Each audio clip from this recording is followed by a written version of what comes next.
ધોરણ 10 વિષય વિજ્ઞાન ચેપ્ટર 2 એસિડ બેઝ અને ક્ષાર એનો ભાગ 2. વિદ્યાર્થી મિત્રો, મેથ સાયન્સ ક્લબમાં આપ સૌનું સ્વાગત છે. તો ચેપ્ટર 2ના બીજા ભાગમાં આપણે આગળ વધી રહેલા છે.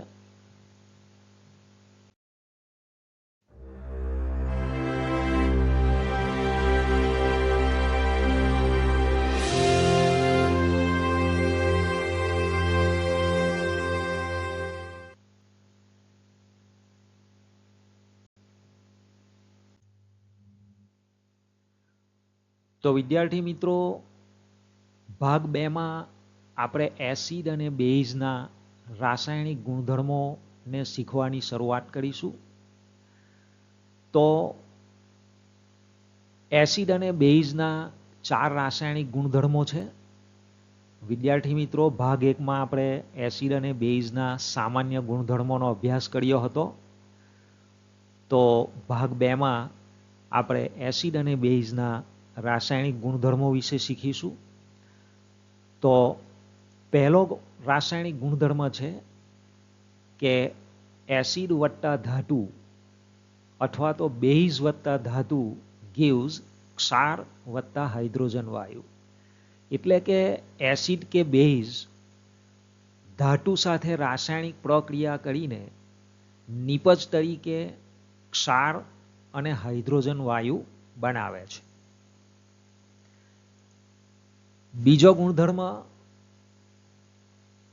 ધાતુ કાર્બોનેટ કે ધાતુ હાઇડ્રોજન કાર્બોનેટ વત્તા એસિડ અથવા બેઝ gives ક્ષાર વત્તા કાર્બન ડાયોક્સાઇડ વત્તા પાણી. એટલે કે એસિડ કે બેઝ ધાતુના કાર્બોનેટ કે ધાતુના હાઇડ્રોજન કાર્બોનેટ સાથે રાસાયણિક પ્રક્રિયા કરીને નિપજ તરીકે ક્ષાર, કાર્બન ડાયોક્સાઇડ વાયુ અને પાણી બનાવે છે. ત્રીજો રાસાયણિક ગુણધર્મ બેઝ વત્તા એસિડ gives ક્ષાર વત્તા પાણી.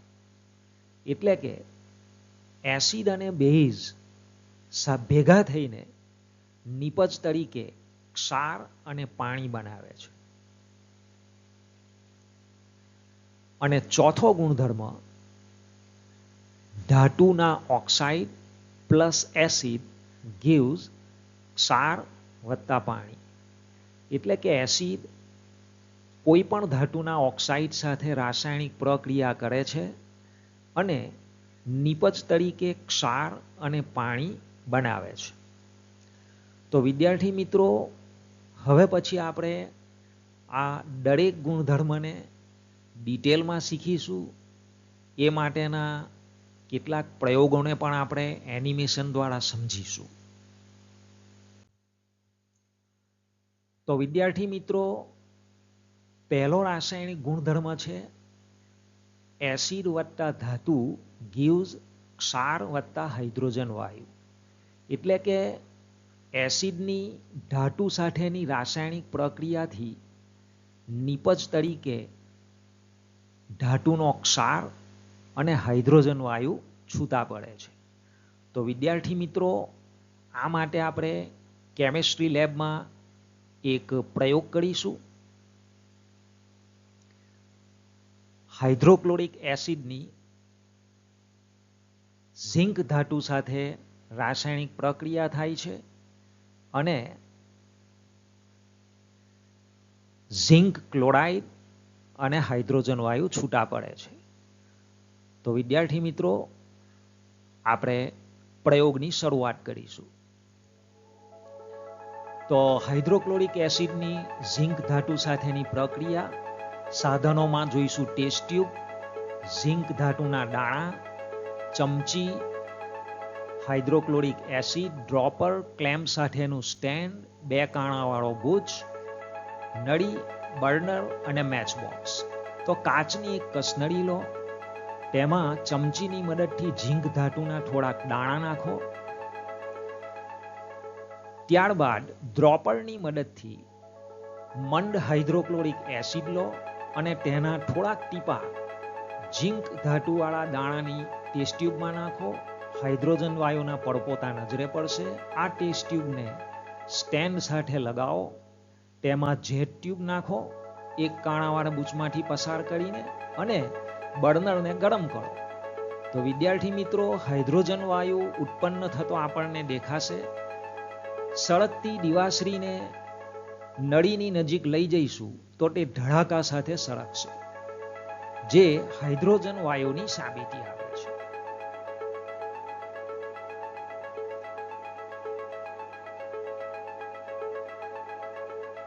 તો વિદ્યાર્થી મિત્રો, આ એસિડનો પહેલો રાસાયણિક ગુણધર્મ આપણે એક પ્રયોગ દ્વારા શીખ્યા કે એસિડની ધાતુ સાથેની રાસાયણિક પ્રક્રિયાથી ક્ષાર અને હાઇડ્રોજન વાયુ છૂટા પડે છે.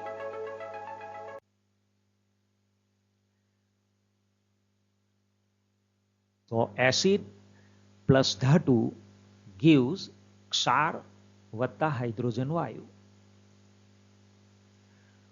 તો વિદ્યાર્થી મિત્રો, આના પરથી આપણને એક પ્રશ્ન પૂછી શકાય કે ઝિંક ધાતુની મંદ HCl કે મંદ H2SO4 સાથેની પ્રક્રિયાથી H2 વાયુ એટલે કે હાઇડ્રોજન વાયુ ઉત્પન્ન થાય છે, પણ મંદ HNO3 એટલે કે મંદ નાઇટ્રિક એસિડ સાથેની પ્રક્રિયાથી હાઇડ્રોજન વાયુ ઉત્પન્ન થતો નથી.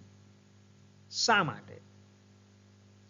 તો વિદ્યાર્થી મિત્રો, આ પ્રશ્નનું સોલ્યુશન આપણે વિગતે જોઈશું.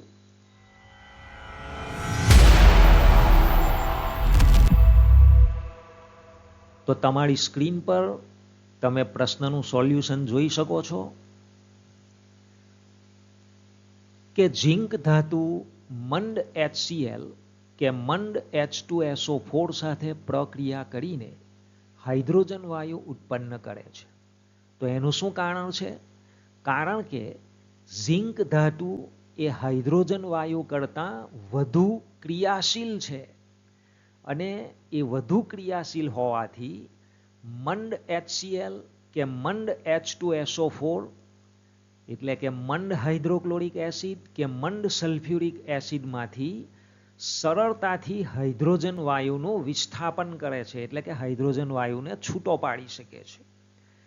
જેનું રાસાયણિક સમીકરણ ઝિંક ધાતુ એટલે Zn solid plus hydrochloric acid એટલે HCl એક્વિયસ gives ક્ષાર બનાવે છે ધાતુનો એટલે ZnCl2 એક્વિયસ, જેને કહેવાય છે zinc chloride plus H2 gas એટલે કે હાઇડ્રોજન વાયુ છૂટો પડે છે. વિદ્યાર્થી મિત્રો, આ જ પ્રયોગ આપણે HClની જગ્યાએ સલ્ફ્યુરિક એસિડ એટલે કે H2SO4ની સાથે પણ કરી શકીએ છીએ. આપણને આ જ પરિણામ મળે છે કે ઝિંક ક્લોરાઇડની જગ્યાએ ઝિંક સલ્ફેટ એટલે કે ZnSO4 નામનો ઝિંક ધાતુનો ક્ષાર બને છે અને હાઇડ્રોજન વાયુ છૂટો પડે છે. તો એનું સમીકરણ છે Zn સોલિડ એટલે કે ઝિંક ધાતુ પ્લસ મંદ સલ્ફ્યુરિક એસિડ એટલે કે H2SO4 aqueous gives zinc sulphate aqueous ZnSO4 plus H2 gas hydrogen વાયુ. પરંતુ વિદ્યાર્થી મિત્રો, આપણા પ્રશ્નમાં આગળનો ભાગ છે કે મંદ HNO3 એટલે કે નાઇટ્રિક એસિડ સાથેની પ્રક્રિયાથી એટલે કે નાઇટ્રિક એસિડની ઝિંક ધાતુ સાથેની પ્રક્રિયાથી હાઇડ્રોજન વાયુ શા માટે છૂટો પડતો નથી? તો હવે એનો જવાબ આવે છે કે મંદ HNO3ની ઝિંક ધાતુ સાથે પ્રક્રિયાથી હાઇડ્રોજન વાયુ ઉત્પન્ન થતો નથી, કારણ કે મંદ HNO3 પ્રબળ ઓક્સિડેશન કરતા છે. આથી તે પ્રક્રિયા દરમિયાન ઉત્પન્ન થતા હાઇડ્રોજન વાયુઓનું H2O માં ઓક્સિડેશન કરે છે, એટલે કે હાઇડ્રોજન વાયુ ઓક્સિજનને ગ્રહણ કરે છે, ઓક્સિડેશન થાય છે હાઇડ્રોજનનું. એટલે H2O એટલે કે પાણી બની જાય છે.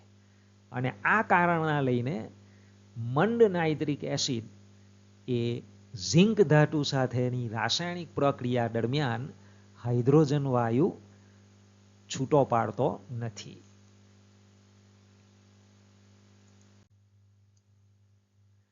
વિદ્યાર્થી મિત્રો, હવે બેઝની ધાતુ સાથેની રાસાયણિક પ્રક્રિયાથી પણ ધાતુનો ક્ષાર અને હાઇડ્રોજન વાયુ છૂટા પડે છે. તો આપણે એ માટેનો પણ એક પ્રયોગ જોઈશું. So let's go to the chemistry lab and start the experiment. તો NaOH ની ઝિંક ધાતુ સાથેની પ્રક્રિયા, સાધનોમાં ટેસ્ટ ટ્યુબ, ઝિંક ધાતુના ટુકડા, ચમચી, NaOH, ડ્રોપર, સ્ટેન્ડ, કાણાવાળો બૂચ, જેટ ટ્યુબ અને બર્નર અને મેચબોક્સ. તો કાચની ટેસ્ટ ટ્યુબમાં ચમચીની મદદથી ઝિંક ધાતુના થોડાક ટુકડા લો. હવે સોડિયમ હાઇડ્રોક્સાઇડ એટલે કે NaOH નું દ્રાવણ ડ્રોપરની મદદથી લો અને તેને ઝિંકના ટુકડાવાળી ટેસ્ટ ટ્યુબમાં નાખો. હાઇડ્રોજન વાયુના પડપોતા આપણને દેખાય છે. આ ટેસ્ટ ટ્યુબને સ્ટેન્ડમાં ફિટ કરો. એક કાણાવાળા બૂચમાંથી જેટ ટ્યુબને પસાર કરો અને ટેસ્ટ ટ્યુબને બર્નર પર ગરમ કરો. હાઇડ્રોજન વાયુ આપણને નીકળતો દેખાય છે. હવે એ હાઇડ્રોજન વાયુ કેવી રીતે છે? તો સળગતી દિવાસળીને તેની નજીક લાવતા તે ધડાકા સાથે સળગે છે, જે હાઇડ્રોજન વાયુની સાબિતી આપે છે.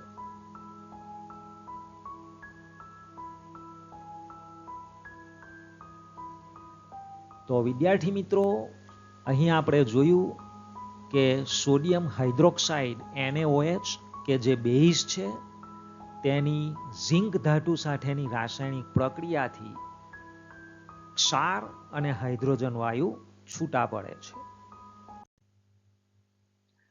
તો વિદ્યાર્થી મિત્રો, આપણને આના પરથી પ્રશ્ન પૂછી શકાય કે ઝિંક ધાતુની મંદ હાઇડ્રોક્લોરિક એસિડ અને સોડિયમ હાઇડ્રોક્સાઇડના દ્રાવણ સાથેની સમતોલિત પ્રક્રિયા લખો. એટલે કે સમતોલિત રાસાયણિક સમીકરણ લખવાનું છે. તો વિદ્યાર્થી મિત્રો, હાઇડ્રોક્લોરિક એસિડ સાથેનું સમીકરણ જે અગાઉની સ્લાઇડમાં આપણે પ્રયોગ કરેલો છે તે તો તમારી સ્ક્રીન પર તમે જોઈ શકો છો. ઝિંક ધાતુ Zn સોલિડ પ્લસ મંદ hydrochloric acid HCl aqueous gives zinc chloride નામનો ક્ષાર બને છે ધાતુનો ZnCl2 aqueous પ્લસ હાઇડ્રોજન વાયુ છૂટો પડે છે H2G. હવે ઝિંક ધાતુની સોડિયમ હાઇડ્રોક્સાઇડના દ્રાવણ સાથેની પ્રક્રિયા. તો વિદ્યાર્થી મિત્રો, હમણાં થોડીક જ વાર પહેલા આપણે જે પ્રયોગ કર્યો હતો તે સમીકરણ આપણે લખીશું. તો રાસાયણિક સમીકરણ તમારી સ્ક્રીન પર છે. ઝિંક ધાતુ એટલે Zn solid plus sodium hydroxide કે જે બેઝ છે NaOH aqueous સોલ્યુશન, પાણીમાં બનાવેલું દ્રાવણ છે, gives કયો ક્ષાર બને છે સોડિયમ હાઇડ્રોક્સાઇડનો? સોરી, ઝિંક અને સોડિયમ હાઇડ્રોક્સાઇડ ભેગા થઈને તો Na2ZnO2 એટલે કે સોડિયમ ઝિંકેટ સોલિડ, એના અવક્ષેપ બને છે પ્લસ હાઇડ્રોજન વાયુ H2G. વિદ્યાર્થી મિત્રો, અહીં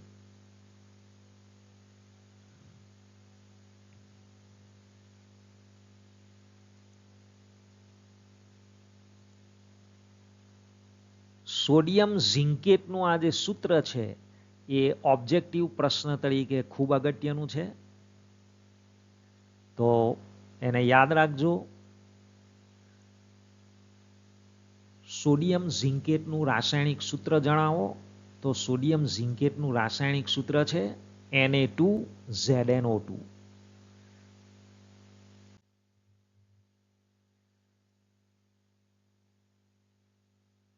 વિદ્યાર્થી મિત્રો, હવે એવું નથી કે દરેક ધાતુ જ મંદ એસિડ સાથે હાઇડ્રોજન વાયુ મુક્ત કરી શકે છે.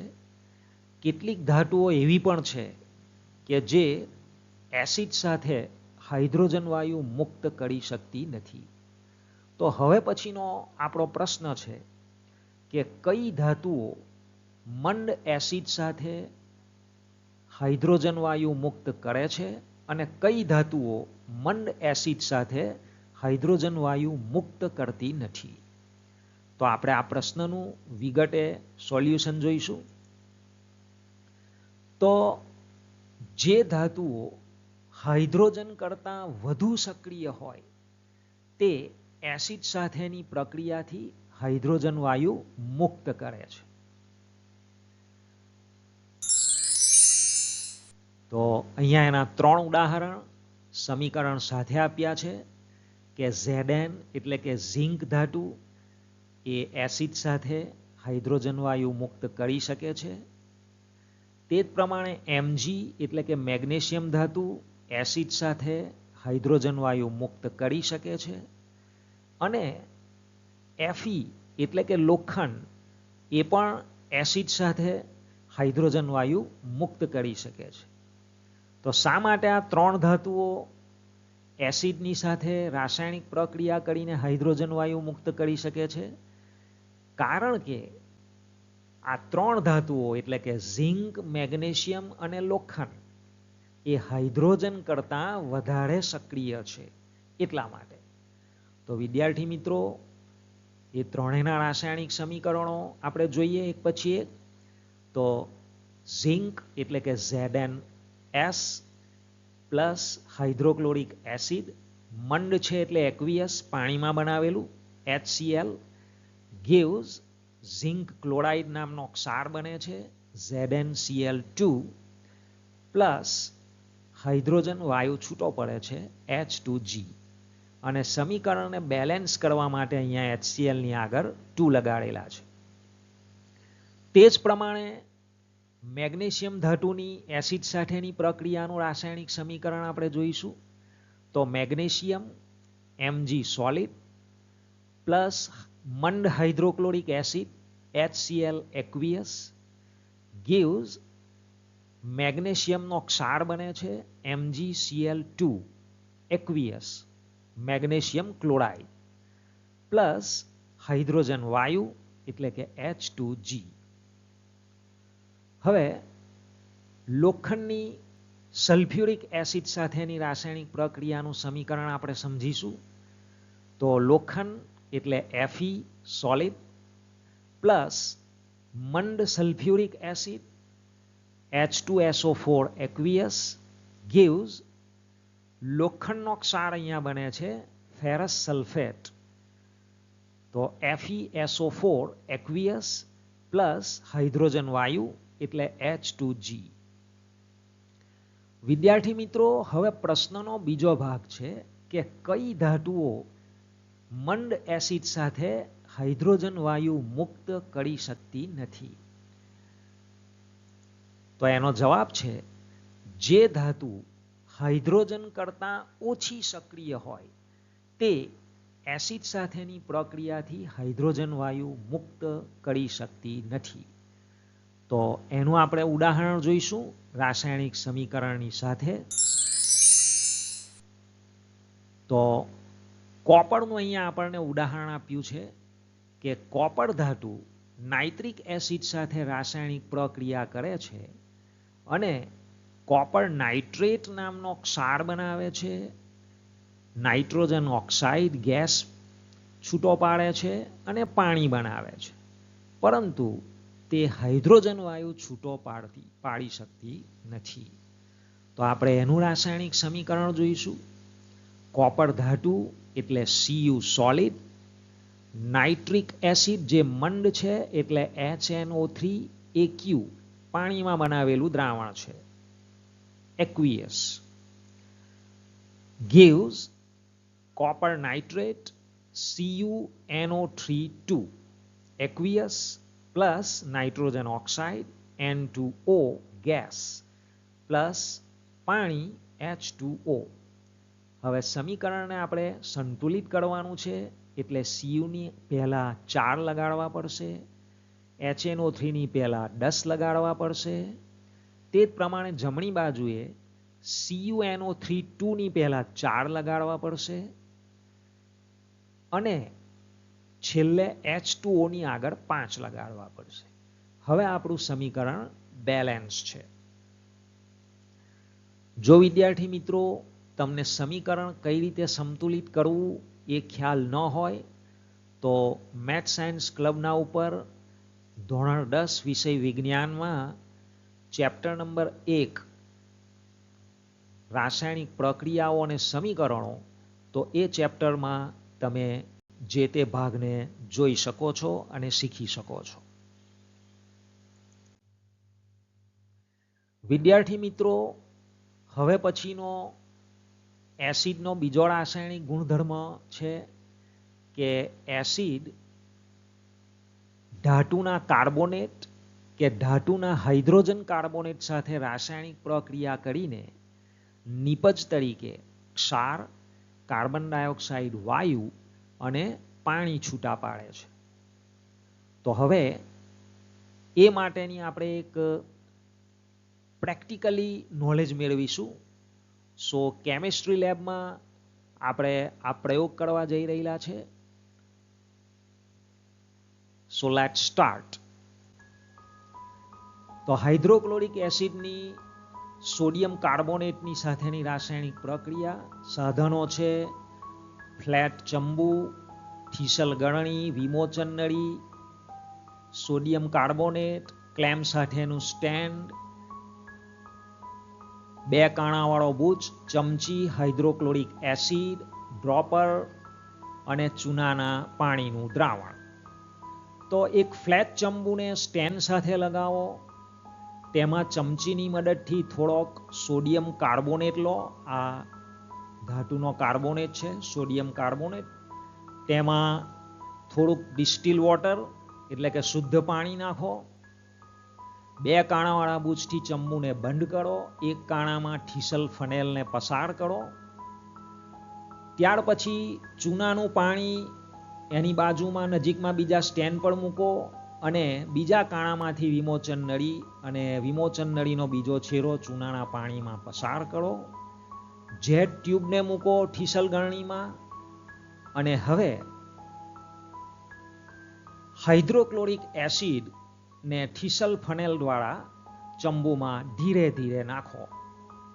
તો વિદ્યાર્થી મિત્રો, આપણને કોઈ ગેસ નીકળતો હોય એવું જણાય છે, જે વિમોચન નળીના બીજા છેડા દ્વારા ચૂનાના નીટળિયા પાણીને દૂધિયું બનાવે છે. તો વિદ્યાર્થી મિત્રો, ચૂનાનું નીટળિયું પાણી કાર્બન ડાયોક્સાઇડ વાયુના કારણે દૂધિયું બને છે. તો વિદ્યાર્થી મિત્રો, આ પ્રયોગ દ્વારા આપણે શીખ્યા એસિડનો બીજો રાસાયણિક ગુણધર્મ કે એસિડ ધાતુના કાર્બોનેટ સાથે અથવા તો ધાતુના હાઇડ્રોજન કાર્બોનેટ સાથે રાસાયણિક પ્રક્રિયા કરે છે અને ક્ષાર, કાર્બન ડાયોક્સાઇડ વાયુ અને પાણી છૂટા પાડે છે.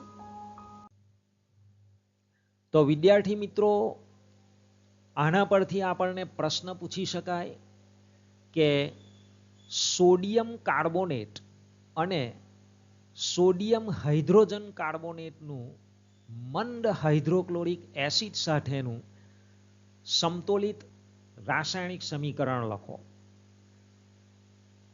તો વિદ્યાર્થી મિત્રો, સોડિયમ કાર્બોનેટનો પ્રયોગ તો આપણે હાલ જ જોયો છે. તો એનું રાસાયણિક સમીકરણ તમારી સ્ક્રીન પર તમે જોઈ શકો છો. ધાતુનો કાર્બોનેટ, આ સોડિયમ ધાતુનો કાર્બોનેટ છે, Na2CO3 સોલિડ, સોડિયમ કાર્બોનેટ.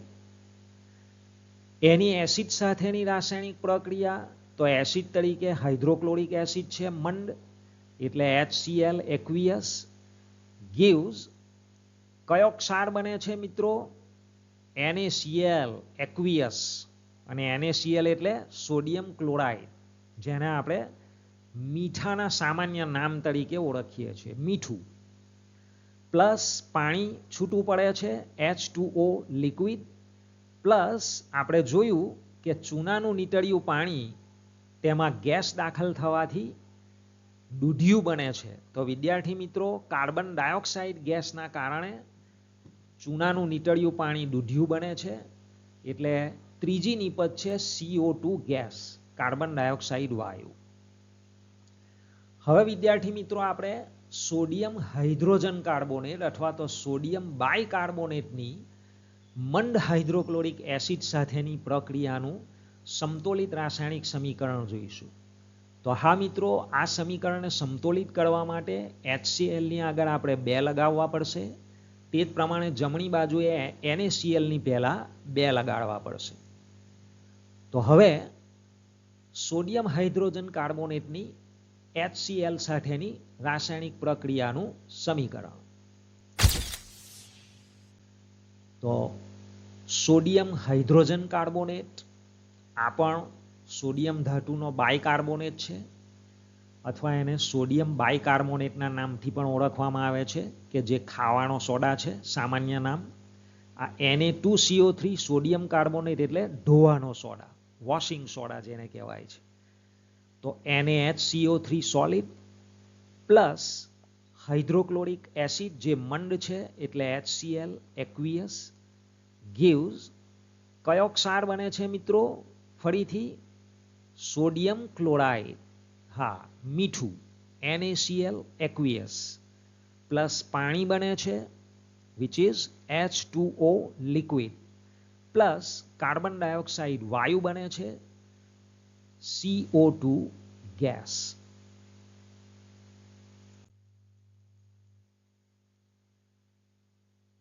હવે પછીનો પ્રશ્ન છે મિત્રો, હવે કેલ્શિયમ ધાતુના હાઇડ્રોક્સાઇડની વાત કરેલી છે કે કેલ્શિયમ હાઇડ્રોક્સાઇડના દ્રાવણમાં ઓછા પ્રમાણમાં અને વધુ પ્રમાણમાં કાર્બન ડાયોક્સાઇડ વાયુ પસાર કરતા કઈ નિપજો મળે છે, અને આ મળતી નિપજની પાણીમાં દ્રાવ્યતા શું છે તે જણાવો.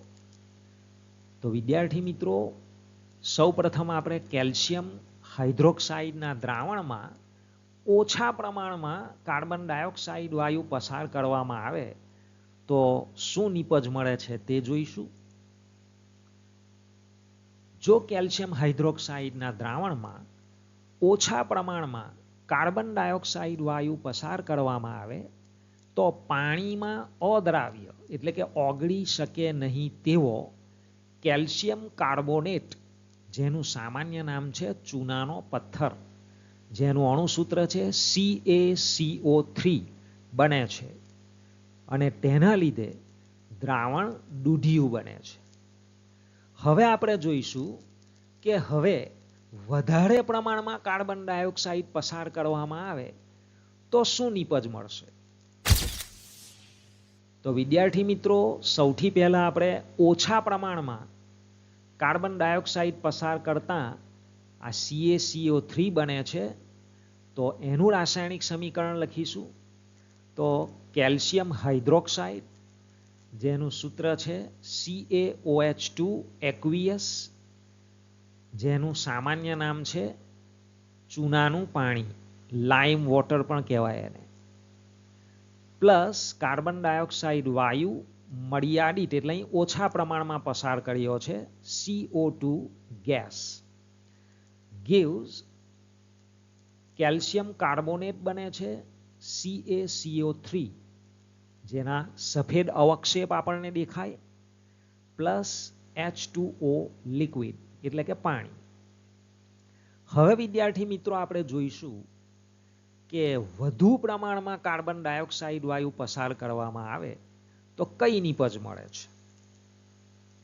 તો આ દૂધિયા દ્રાવણમાં વધુ પ્રમાણમાં કાર્બન ડાયોક્સાઇડ વાયુ પસાર કરવામાં આવે તો પાણીમાં દ્રાવ્ય કેલ્શિયમ હાઇડ્રોજન કાર્બોનેટ, જેનું અણુસૂત્ર છે CaHCO3 નિપજ બનવાના લીધે દ્રાવણનો દૂધિયો રંગ દૂર થાય છે. તો વિદ્યાર્થી મિત્રો, અહીં અગત્યનો ઓબ્જેક્ટિવ પ્રશ્ન આપણને પૂછી શકે કે કેલ્શિયમ કાર્બોનેટના દૂધિયા દ્રાવણમાં કાર્બન ડાયોક્સાઇડ વાયુ પસાર કરવામાં આવે તો નિપજ તરીકે શું બને છે, અથવા તો દૂધિયો રંગ શા માટે દૂર થાય છે? તો દૂધિયો રંગ શા માટે દૂર થાય છે મિત્રો? આ કેલ્શિયમ હાઇડ્રોજન કાર્બોનેટ બનવાના લીધે, જેનું અણુસૂત્ર છે CaHCO3 તો હવે આપણે એનું રાસાયણિક સમીકરણ જોઈશું.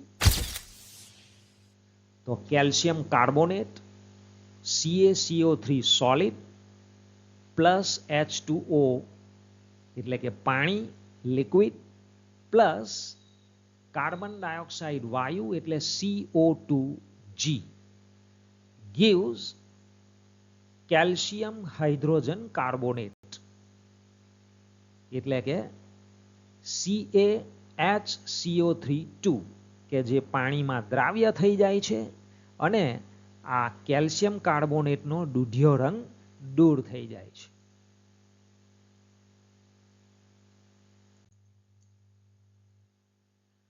વિદ્યાર્થી મિત્રો, હવે પછીનો ઓબ્જેક્ટિવ પ્રશ્ન કે કેલ્શિયમ કાર્બોનેટ કુદરતમાં કયા સ્વરૂપે મળે છે? તો કેલ્શિયમ કાર્બોનેટ કુદરતમાં લાઇમસ્ટોન એટલે કે ચૂનાના પથ્થર સ્વરૂપે, ચાક, આળસપહણ, પડવાળા, શંખ વગેરે જુદા જુદા સ્વરૂપે મળી આવે છે.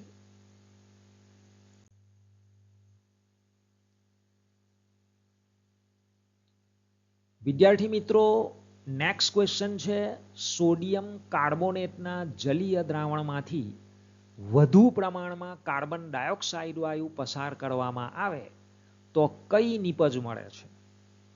મળતી નિપજની પાણીમાં દ્રાવ્યતા લખો અને પ્રક્રિયાનું સમીકરણ પણ લખો. તો વિદ્યાર્થી મિત્રો, સૌથી પહેલા આપણે જોઈશું કે સોડિયમ કાર્બોનેટના જલીય દ્રાવણમાંથી વધુ પ્રમાણમાં કાર્બન ડાયોક્સાઇડ વાયુ પસાર કરવામાં આવે તો કઈ નિપજ મળે છે? તો સોડિયમ કાર્બોનેટના જલીય દ્રાવણમાંથી વધારે પ્રમાણમાં કાર્બન ડાયોક્સાઇડ વાયુ પસાર કરવામાં આવે તો સોડિયમ હાઇડ્રોજન કાર્બોનેટ અથવા તો સોડિયમ બાયકાર્બોનેટ, જેને ખાવાનો સોડા કહે છે, જેનું અણુસૂત્ર છે NaHCO3, તો એ નિપજ મળે છે. તો આ નિપજની પાણીમાં દ્રાવ્યતા કેવી છે? તો સોડિયમ હાઇડ્રોજન કાર્બોનેટની પાણીમાં દ્રાવ્યતા ખૂબ જ ઓછી છે, એટલે કે પાણીમાં તે ખૂબ જ ઓછા પ્રમાણમાં ઓગળે છે. અને હવે આ પ્રક્રિયાનું આપણે રાસાયણિક સમીકરણ લખીશું. તો સોડિયમ કાર્બોનેટ એટલે કે ઢોવાનો સોડા, Na2CO3 એક્વિયસ પ્લસ પાણી એટલે કે H2O લિક્વિડ, એમાં આપણે વધારે પ્રમાણમાં કાર્બન ડાયોક્સાઇડ વાયુ પસાર કરવાનો છે એટલે plus CO2 gas gives sodium bicarbonate or sodium hydrogen carbonate એટલે કે ખાવાનો સોડા NaHCO3.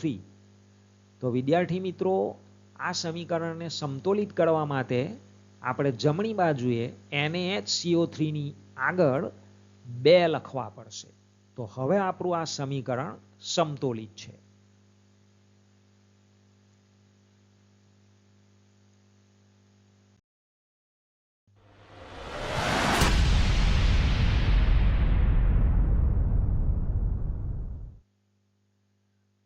તો વિદ્યાર્થી મિત્રો, ચેપ્ટર નંબર 2 નો ભાગ બીજો અહીં સમાપ્ત થાય છે.